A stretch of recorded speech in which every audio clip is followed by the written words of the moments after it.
Hi, I'm Kathy Rushing, host of the podcast Committed, the Entrepreneur Marriage.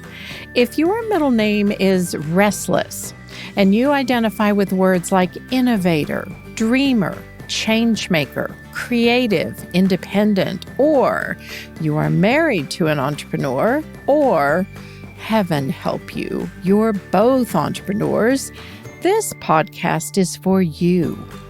The entrepreneurial journey can be a little wild at times, like uncharted territory. Join me as I talk with others who are at various stages of the entrepreneur process. We'll explore the wisdom and insights they have gained while navigating the ups and downs of the entrepreneur journey. You'll discover that there are many couples who have found ways to thrive in both their business and marriage. Today's episode is the first of several that will focus on entrepreneurs who create art through their words, music, or visual arts. They move us to tears. They move us to action. They move us towards each other. They move us to discover joy or our truest selves. They provide a beautiful respite from the pressures of life. We happen to be a musical family. My father-in-law was a minister of music for several decades. His love of jazz was passed along to Mark and then on to our kids. I remember coming into the boys' room one night when they were in high school, and I found them listening to a radio station out of San Antonio that played jazz on Saturday night. What in the world, I thought. They were into all the popular music of their high school years, but jazz? It was an unexpected connection between generations. We lived in Texas for many years and loved living near Austin, known as the live music capital of the world. We began following different Americana musicians about 15 years ago, many of whom would play at Green Hall, which is the iconic dance hall. They claim it's the oldest in Texas, just outside New Braunfels. One of the first musicians we started following was Walt Wilkins. He is one of the most talented, generous singer-songwriters around. Full stop. I am joined today by Walt and his wife, Tina Mitchell Wilkins, a funny, talented singer-songwriter in her own right. Join me now as I talk with Walt and Tina about their roller coaster journey as musicians who have managed to raise an awesome young man while maintaining a strong marriage.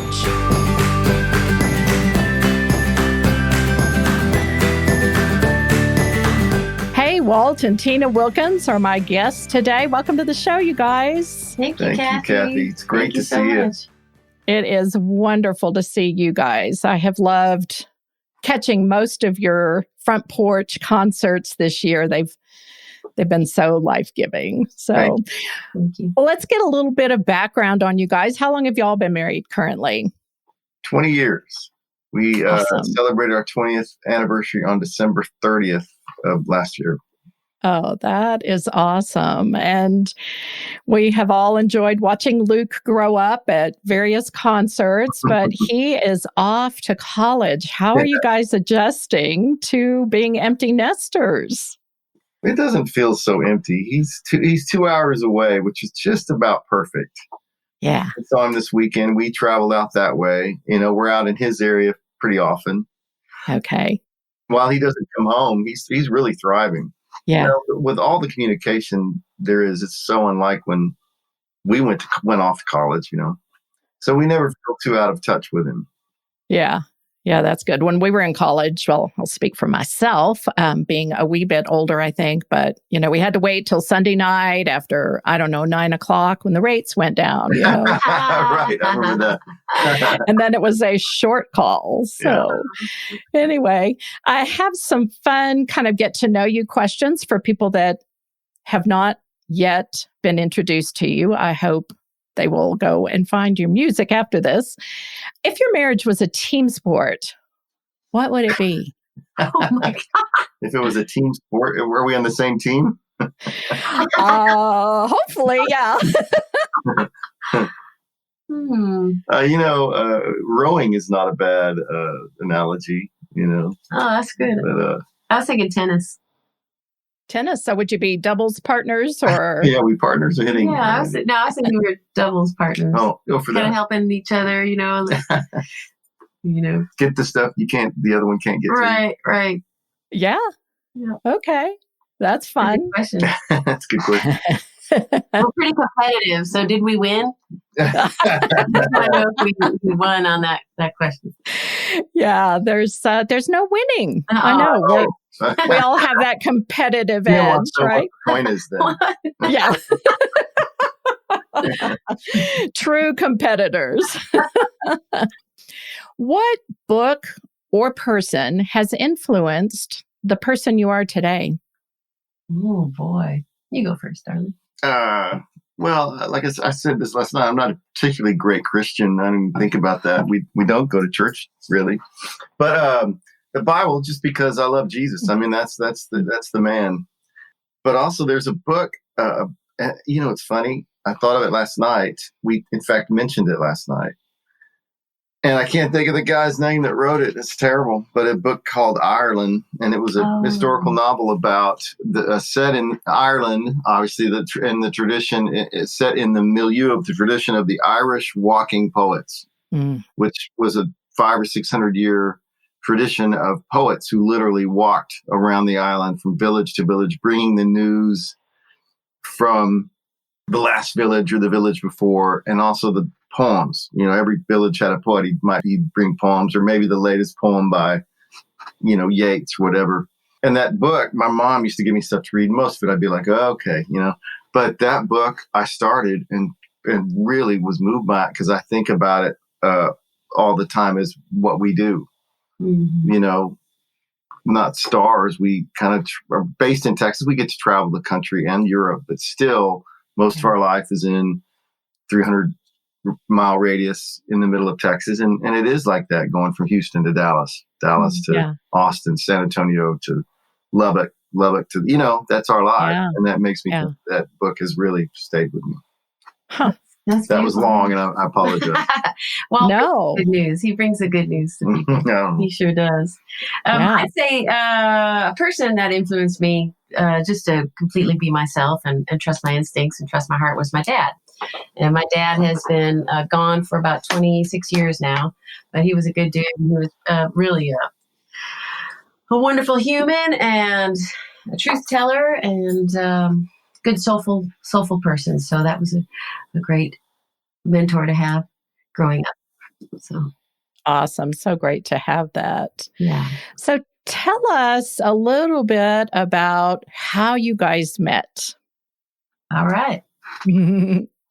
That's easy. We moved to Nashville roughly the same time. I was there a few months earlier than her. And when Tina got there, soon after she moved, she got a job at a restaurant, a really cool little small restaurant right on what they call Music Row, 16th Avenue South. Literally right in the middle of businesses. Warner Brothers was next door.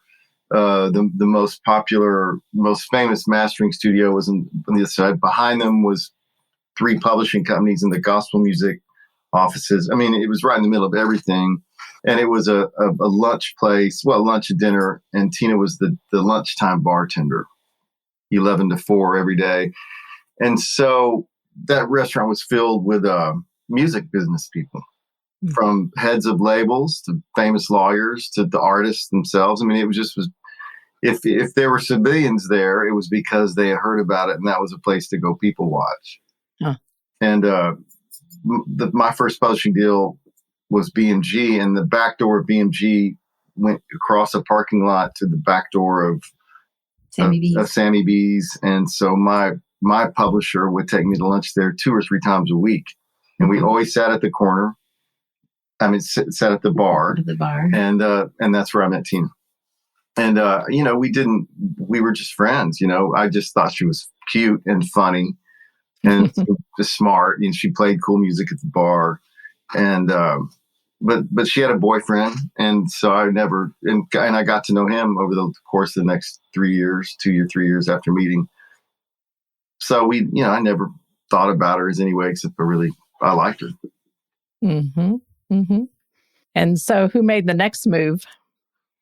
Well, like my mom said, true love does not travel a smooth road. True love travels a rocky road or something like that. It was, because she was engaged. It was, and I'll let you tell how much you want to say about it. But it was an interesting. Yeah, it wasn't easy. It wasn't easy at all. It wasn't like, oh, I love you, let's date and let's get married. No, we had a lot of roller coasters and a lot of ups and downs before we landed on the same page. So gratefully, several years later, we did. Yeah. And so it was a long time. It sounds like a couple of years, you said. Yeah. Oh, until I'd say 5-6 years before we, yeah. We got married in 2000. And so 6 or 7 years, we got married after the meeting. And a lot of good music that came out of it. Yeah, truly. Yeah. Truly. Yeah. Tell us a little bit about what took each of you to Nashville. What was your dream, your hope when you went? Well, I was singing quite a bit in LA. And I was very curious about, there was a really cool resurgence of country rock that was happening in LA. And there's a gentleman named Billy Block who started this Billy Block Western beat.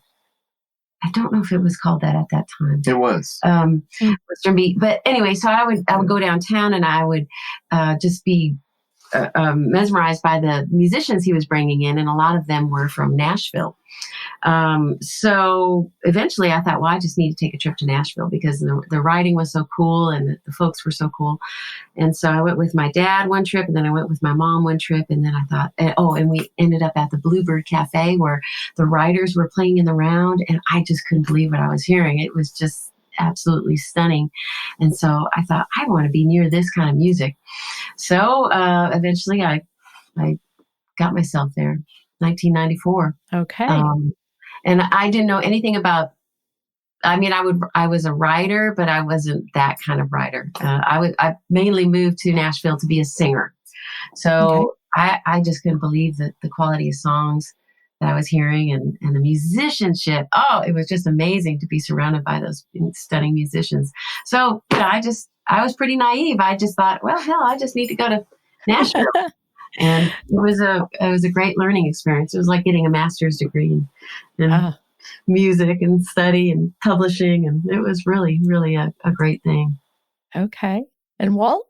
And I'm from Austin. I had a strong anti-Nashville bias growing up in Austin and playing in Austin. I had a group of songs. The first, this is how old it was, a cassette that I made, my first project. It wasn't even a project, really. It was my first project. Sorry, Kathy. My first project, the piano player was my best friend, and he was a film guy, and he lived in Florida, worked some in Nashville. And when he was in Nashville doing a music video one time, he gave it to this lady who gave it to her sister, who gave it to her husband, and he was the head of BMG Publishing, which was a big publishing company. And he called me. I had a job in Austin I had a great life. And he called me and said, I was like, well, come on. This is a joke, right?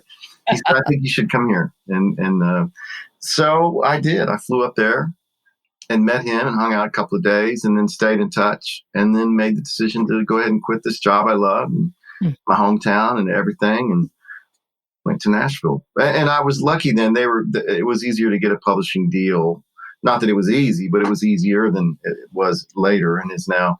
And so I kind of, when I moved there, I had already sold a few songs to them and had a promise of a publishing deal in hand. So it was cool. Very cool. Do either of you remember the first song that was purchased, like that made you feel like this is a real thing?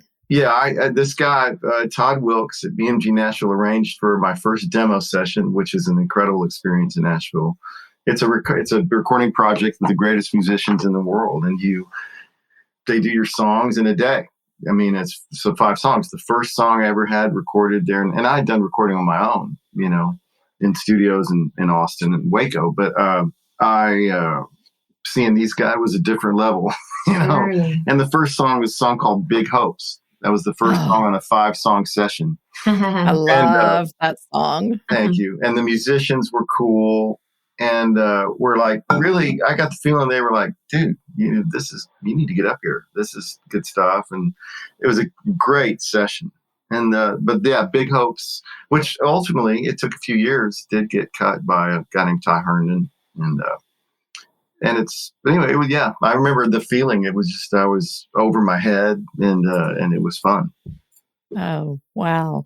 So you dated a while, eventually got married, and eventually you left Nashville. What led to the decision to come back to Texas? There were two strains of it. One, we were there to watch the music business change and go through one of its dramatic changes.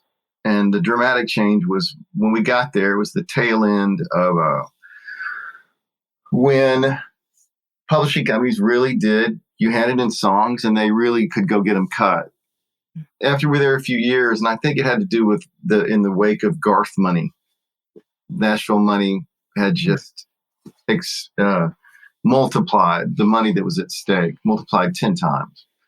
And so guys that we grew up loving, that meant the world to me as a country music guy, it was not like that anymore. It was huge money. So producers, there are only a few, half dozen producers that made all the records. They started their own publishing companies, hired their own writers because they knew that's where the big money was.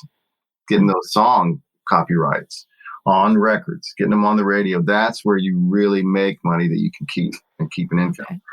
So they all started their own publishing companies, hired their own writers. And if you were one of those writers that wrote for a producer, one of the 5 producers in town, it was cake. If you weren't one of those, it got to where you really, the odds of getting a cut on a record. And that system, it affected everything because it didn't mean the best songs were going, to records. And it got depressing. It was hard to live there. And I miss playing live. I really loved playing live. And I played in Nashville, but it wasn't the same as going out and playing gigs, Oh, man, it's very, very different. And Tina was the same. She had signed to Warner Brothers for a little while, and that didn't work out. So at that point, it looked like, well, I'm not sure what's here. And I still had a publishing deal, a good one, but it just didn't feel right. And then our son was 2, and we both wanted to raise him in the West. We're Westerners, Tina from California, and I'm from Texas. I don't consider it the South. Austin's the beginning of the West. So we wanted to raise him out here.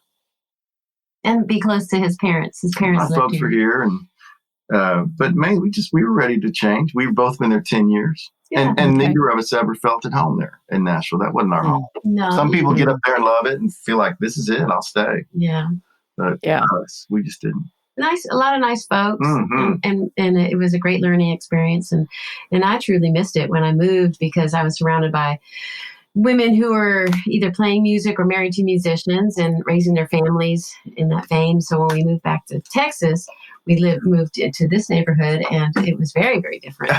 Very different. We were kind of the weirdos living here, and still are. And they love you. It was really great to move to Texas. In my life, I didn't know how wonderful it was. She liked it from the first morning. I did, but I loved coming back. I loved visiting. When we were in Nashville, we would come to Texas and visit. It always felt really comfortable and like home. Yeah. So it's funny, isn't it, how certain places just resonate home, and others you just never correct. Yeah. Feel that. Well, their loss was our gain. Oh, Thank you. Yeah. So what year was it when y'all came to Texas? 2004. All right. I think y'all must have been like still unpacking boxes maybe when, Walt, you were playing Green Hall, which is the oldest dance hall in Texas. It's a treasure. And they do that Friday afternoon club. And I think Ryan had popped in for something, and he came home with this CD that he won. Oh, cool. Yes. And Walt Wilkins, we haven't heard of him. We started playing it. And to this day, y'all's music whether it's some of your songs, Tina, some that you've done together, or Mystic Heroes. That's our traveling music. It's, as you know, I mean, you did the rehearsal dinner for Ryan and Amy. You sang at Hannah and Hunter's wedding. I mean, I feel like y'all are an extension of family, and your music is too. Y'all make us feel that way. Oh, well, it's a great family. So thank you. You are really better than family. Mine anyway. So I don't know. Well, you can. We'll adopt you any day. But we do. We feel like your family, and your music. I honestly don't know of better songwriters. And I've scratched my head at times wondering, why have you not had the commercial success? But I think that's possibly been a choice that you've made. And I don't know, you can speak to that, because I feel like we've had this little treasure and I almost don't want people to know. But of course, I want your music to spread far and wide. Thank you. Well, it does. Our music does spread far and wide. We get airplay every day in Europe and all these places. It's not like hit, like, the big money, but it's a great feeling knowing somewhere right now, on some radio station in the world is playing us. And it was not a choice not to be successful. I went to Nashville thinking I'm kind of engineered for this. I think it didn't really occur to me till 7 or 8 years in Nashville. I was like, it never occurred to me that I wouldn't have a couple of hits. I just thought I'm pretty good. I go out and play these songs. I know they connect, but it just part of it's luck, and part of it is that Nashville was a bit of a game. There was a bit of a game that you were to play, and I'm my father's son. I wasn't very good at acting like I liked someone if I didn't, and kissing ass. I just couldn't do it. Yeah. But that was definitely a helper for a career. Yeah. Yeah, absolutely. Y'all have written a number of songs together, and when you sing together, it is magic.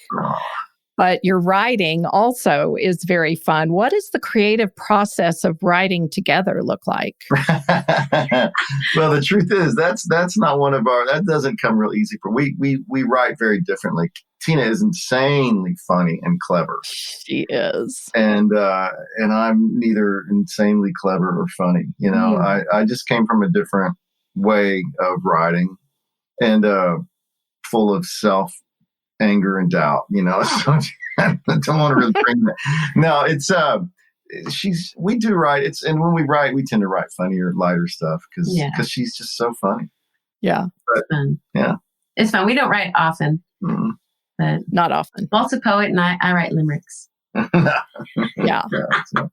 Well, you're a good balance for each other anyway. So the life of a troubadour, that's how you refer to yourself often, Walt, is challenging. You're on the road for many nights, or at least before a year ago you were. But late nights, many days away from home. Women can be just have no boundaries, throwing themselves at musicians. That's never been a problem. I talk about Tina every night on stage. And I do. No woman has ever come up and tried to be like flirting with me ever.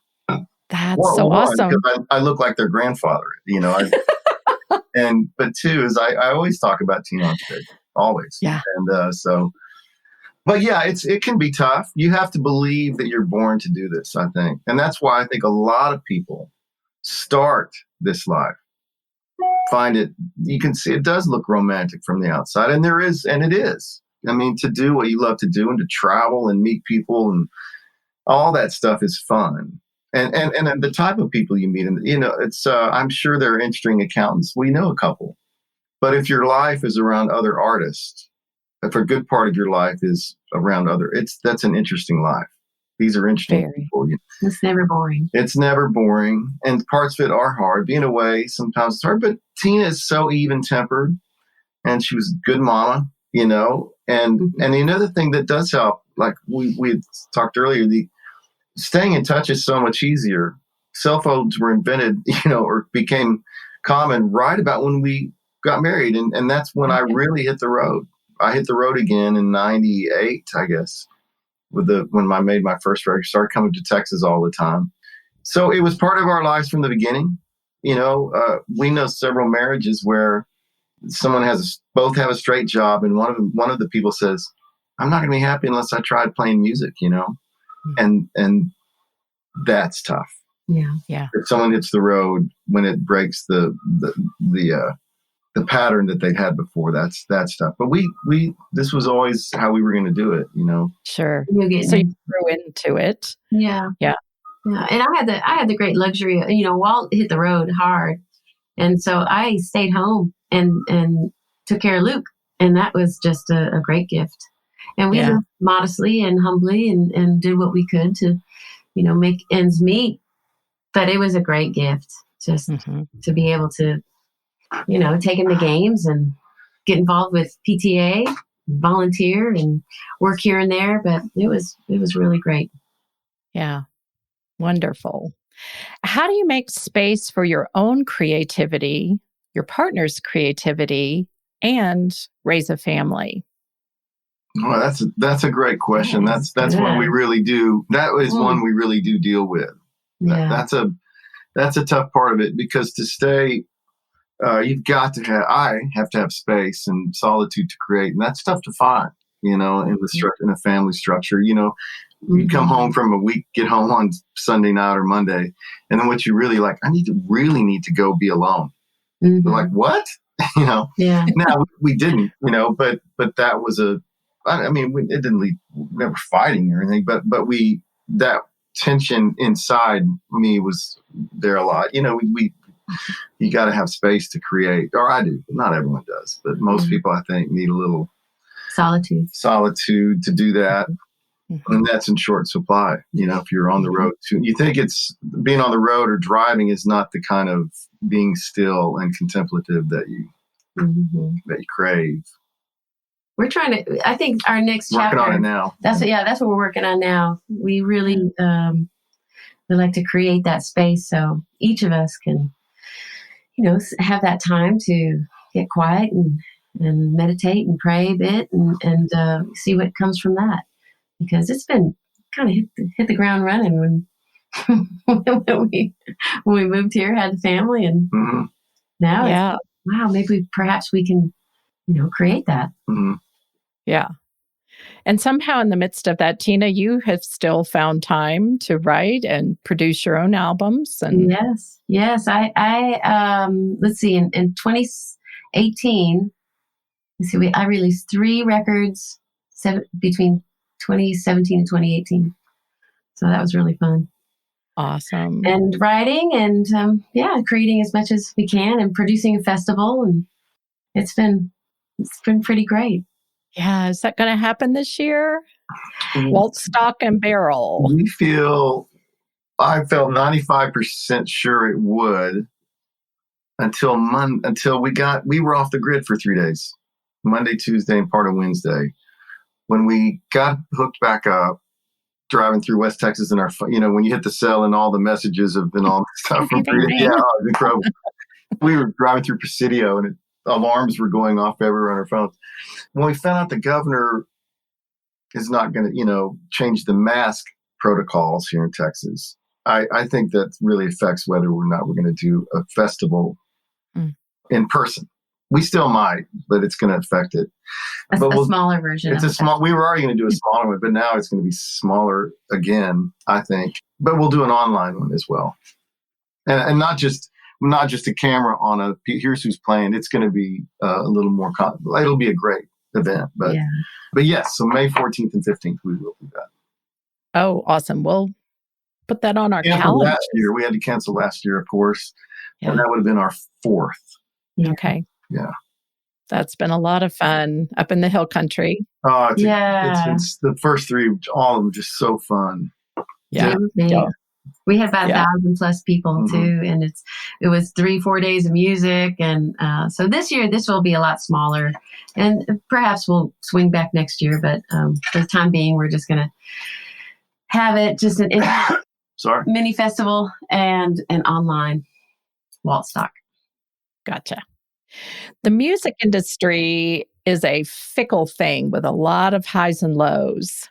I wonder what is a high for each of you. Well, this is something I think about a lot. the music industry is, of course, crazy and subject to fads and whatever else.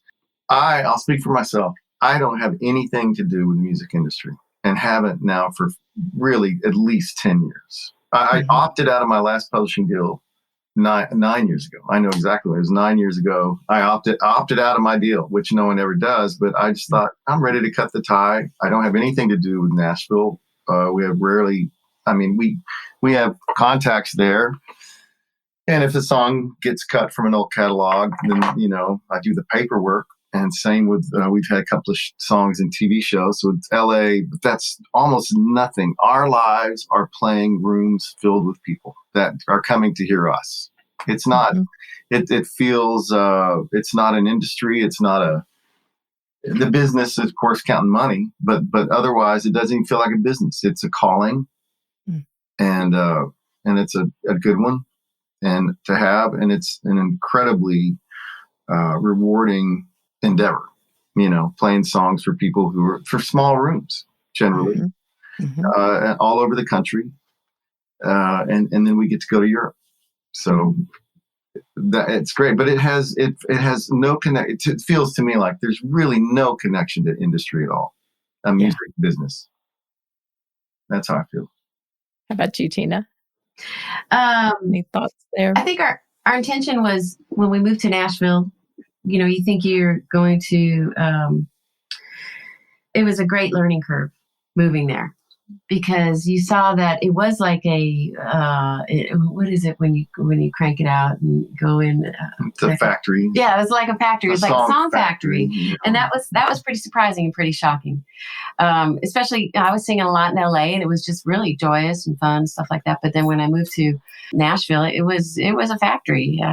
There's no doubt about it. So, and you think that perhaps maybe we got a shot. Maybe, I had a record deal with a couple of women friends of mine. I thought, man, this is how it works. Well, the best singers and the best songs don't, like Walt said, don't necessarily get seen or heard. So when we moved back here to Texas, it was absolutely the most exciting thing to see that people would drive 2 hours to see their favorite artist sing their songs. Yeah. And I had a glimpse of that in LA, but here it was just, I couldn't believe what I was seeing. And to see people dance to live music in the big halls to original music, it was just amazing. So the reward to me is that, it's just been amazing. We've just, the community, the friends, the fans, it's hard to even say fans, because they're all friends. It's just been the greatest blessing ever. Yeah. And maybe I should expand rather than music industry. Maybe I should say the life of a musician. Right. And the flip side of that, what's been a low point on that journey for each of you? The lows they're pretty tough. Mm-hmm. It's like being a salesman that you work on if a song gets cut and then it doesn't become a hit when you think it will, or when you've been told it will, or when all the math says it's going to be. And that's happened, I'd say 3 times for sure. Therefore, songs are placed in places that look like it's really going to change your fortune and change. And not just money. For me, that's secondary. It's going to change how you're seen. Mm-hmm. And when it didn't have a couple of times, have been really tough. One in particular was a kick in the gut, but that's that's like every industry has every way of life has it. Like being a salesman, you could work on. Tina's cousin is married to just guy we love, and he sells huge manufacturing machines that make the print on boxes. They're very particular. They're huge, and you make one sale a year. Mm-hmm. And you're like, okay, I made my sale this year. If you make 2, you're rocking. Wow. But if you don't make 1 or one gets up to the last minute, and that's a little bit, I think it's very much like being a songwriter waiting for a song to get cut. Mm-hmm. Mm-hmm. Or get cut and then not become a single. And then if it becomes a single, not become a hit. Those are tough things. Yeah. How have you guys supported each other in those low points? Because I think those are the things that are important if somebody's going to succeed as a musician, right? Right. But we don't really talk about it. Yeah. Well, I think the fact that we met in Nashville and both were there for music, we know Tina knows intimately how this life is. Yeah. So we know about that, how fortunes can shift. So that's good. If Tina didn't really understand that, especially the business part, we're not getting hits in Nashville and stuff, that would be hard to convey to somebody. Yeah, I think so. Because I lived it too. Yeah. I could see, people, when I was bartending, you would see people come in with that were the taste of, what are they? They're the flavor of the month, and they're the flavor of the month. That's what I was trying to think of. Yeah, Tina's Bar was a real center place for songwriters and then artists. I mean, people who later became famous and who were and literally she could watch one guy come in. I may never forget when what's his name got signed, and everyone knew it. Everyone knew what happened to everybody. Yes. There was a small town. There's internal paper. It's a small industry, and one guy bought leather pants and came to the bar. And you're like, "What are you doing in leather pants?" I got signed. And then that thing was over in a week. Yeah, and it was like tough. Back to probably find somebody to take his leather pants. And, he was kind of a goofball anyway. But then you'd see people get cuts, and who were like half the writer that Walt is, and and then they skyrocket, and then they have money, and then they keep getting cuts from other artists, and they're like, and it's you can't even believe it. Tina got to see a lot of people ascend. I tell you what, the group that I was in was signed to Warner Brothers, and people would come in all the time to the bar while we were still there, and they would be like, "Oh, this is so great! This is so great!" Try to give us songs and tapes and stuff like that. As soon as they heard that we weren't signed anymore, or that they were looking for other things, it stopped like that. So I got to witness it. I mean, for one day, for a week, you're like oh my gosh, these are the greatest singers ever. They're going to be awesome. And then that one day that somebody heard that, they're not on the roster anymore. That's it. You're a bartender. It's like done. You're a bartender. Where the day before you were the greatest singer in the world. Nothing changed with me, or nothing changed with Walt. The fact that he had a song that was cut and should have been a number one, but it's just perception, and it was. It was a bitch. Yeah. Tina would say the roller coaster part of the life is the toughest part of this life. But it also toughened you up. Being married to somebody who was on the roller coaster, it's hard. It's super hard. You try your best to let this person know that, look, I love you, period. I love you no matter what. And I think you're great no matter what. But it's hard when you see that perhaps you can help pay for your kids' college. And then the next day you're like, shit, I got to hit the road for, 100 more dates. Shit, we can't afford the tires that we need. Seriously, it can change from day to day. It really, it's a challenge. Yeah. And then it's like, then you go and sing in front of 100 people, and it's just the greatest feeling in the whole world. So you ride that for a while, and then realize that, oh my God, I got to do this again for the next 15 years. You can play a gig, and like Fort Worth is a great town for us. I've been on the radio there for 20 years now. And so I'm going to have a good room. And those are great nights. And then I could drive somewhere else. Or if you get out of state, you can pull up and someone's like, who are you? I'm here to play. I was contract. I'm ready. Like, huh? They put Walt Whitman on the marquee. Say your name wrong, or call you Whitley, or it's funny. You can be from one night to the next. That stuff's pretty fun. Or they holler out Freebird. That's always fun. Oh gosh. Well, somehow you guys have ridden that roller coaster with grace, and we watched you as your following grew in Texas, and we'd go hear you, and you were always featuring some new artist. You both have been mentors, I know, to many young artists. Generous, kind, very gracious with your time, your words, your encouragement. I know you've produced a number of up-and-coming artists. What advice would you give to couples, whether one or both are artists, when starting out, about keeping integrity in this journey? I do say this to people. I want to say one more thing about surviving the roller coaster. One of the greatest ways, and I'm lucky, is because Tina is one of the funniest people I've ever met. But humor sure helps in this life. You got to laugh at it. You got to believe it means something in the big picture, but you also got to laugh at this minor stuff, because a lot of it is really funny, I tell guys and young people that I work with or get to talk to, I always tell them what I learned. It took years to learn, is that you have to figure out a way to define success for yourself. Because if you choose this life, you can't compare it to your friends that became lawyers, accountants, whatever, anyone. You can't compare this to anything except tenuously at times. But I mean, it's you have to decide what's going to be successful for you. And I think that's a big deal. And then always, people always ask, I don't like to talk about songwriting, but people do, the young people ask about writing all the time. I say, try to write with fewer words. That's the main. And edit. Keep editing. Keep editing. Yeah. And try to find a voice, your own voice, to say something, that everyone else is saying every day. So you better find a way that to say it. There's only so many notes and so many words out there. Yeah.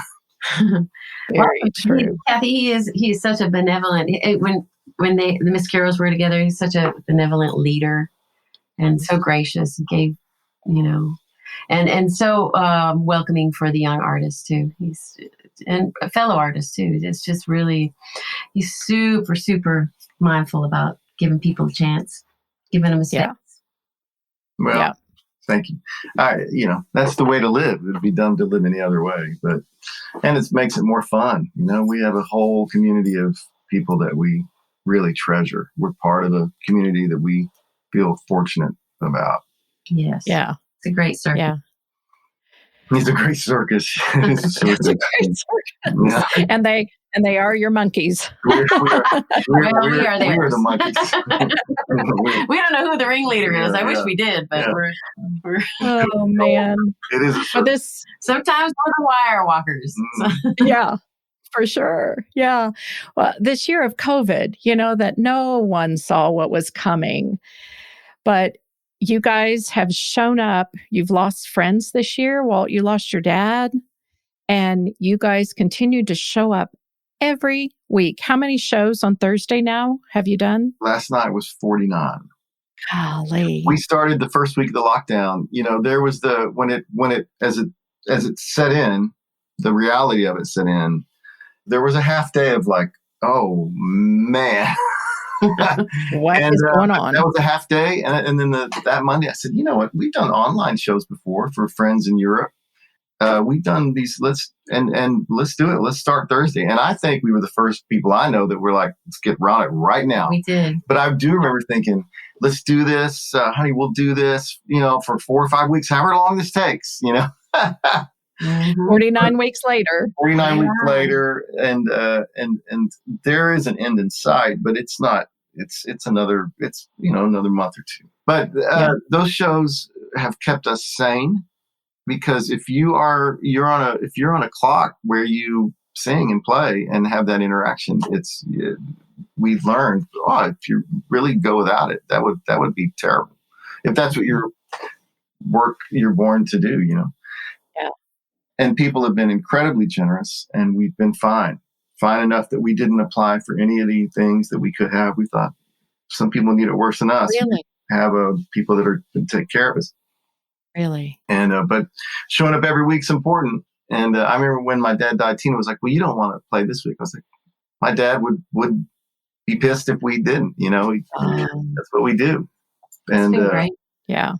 It's been the years really, we all are living through this historic moment together for sure. And that's given an extra layer of meaning too, to be together on Thursdays in this way. It's been life-giving for your friends and fans, because we haven't made every single one, but we have really missed live music. I'm sure not even as much as you've missed singing, but it's been so great to say, oh, it's Thursday night. Walt and Tina are going to be singing. And I love how as with all your shows, no two are the same. It's not like you just sing the same songs over and over. You guys we would be have bored. the most wonderful. We try to make every it's got to be different, and it's got to be unpredictable, and how you do that is you have a huge cocktail before.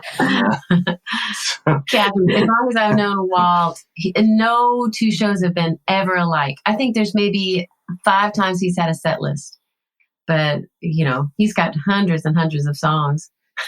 And even if you sing the same song, you never sing the same song twice, and I just love that. He never sings it the same way twice, ever. Yeah. No. Because I try singing harmony. Mm-hmm. No. Well, it's been great. Really, really great. Yes. And that means a lot. I'm mindful of the time, and I know that you guys have work to do. Yeah, you know what I get to do today? I'm going to the studio to hear the first masters of my new record, which is a big deal. And then I am going to pre-production meeting with an artist we're going to produce and start in 2 weeks. And then do some work on a record we're in the middle of for another artist. So it's a good day. It's really fun. And I get to work on Walt stock today. So it's a good life. Yeah, we've always got things to do. Good. Tina, you have a blog, and you recently put on your blog, and I want to wrap up with this because I think it sums up the practical ways that we have watched you all approach life. You said some lessons learned from 2020. Be kind and take care of each other. Don't hoard stuff. Pick up after yourself. Plant a garden. Plant a tree. Recycle your tequila bottles. Yes. Write some poetry. Paint the playground. Take a walk. Take responsibility. Take science to heart. Be thankful. Wash your hands. Wash them again. Wear a mask. Wear a mask and volunteer. Call your friends. Call your family. Don't take travel for granted. Don't take each other for granted. Don't take your vibrant health for granted. Eat an apple rather than the Scooby Doodles. Take vitamins, read a book, and maybe when we leave this big blue marble, perhaps the generations will say, it took a pandemic, but they kind of got some things right. Thanks so much for being here and showing us that generosity never leaves us empty-handed. It's great to see you. Great to visit like this, Kathy. It's really great. Thank you guys so much. We look forward to seeing you when we do. I cannot wait. You too. Yeah. Bye. Bye.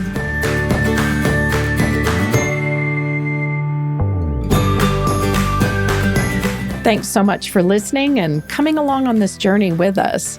If you enjoyed this episode, I'll bet you know someone else that might also find it helpful. Sharing an episode is super easy. You can also give a rating or leave a useful comment, and all of these things help the show rankings, which then helps others find the show. Thank you in advance for being an action taker. You can find a full transcript at kathyrushing.com. And if you have a burning question or a comment you'd like to leave, you can now leave me a voicemail, and I'll include it in a future episode. Just click the link in the show notes and voila, your voice will show up in my inbox. You're building a life together. Make it a great one. See you next time.